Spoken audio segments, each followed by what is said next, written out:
This is going to be a little controversial because I'm going to smoke this pork butt, but I'm going to use tiger seasoning. Using mustard as a binder.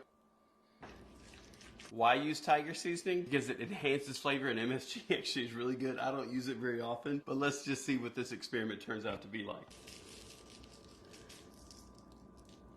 Now some black pepper. Score of the fat cap.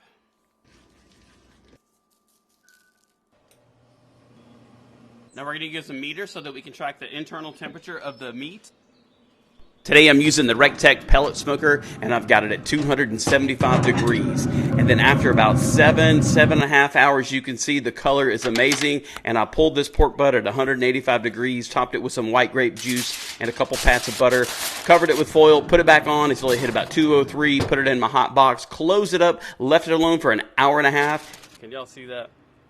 The bone just slides right out. Look at that. That's already going to be good, I can tell. Oh, it just shreds right apart.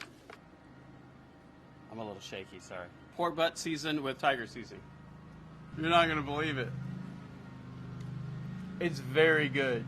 That's like, MSG makes anything better.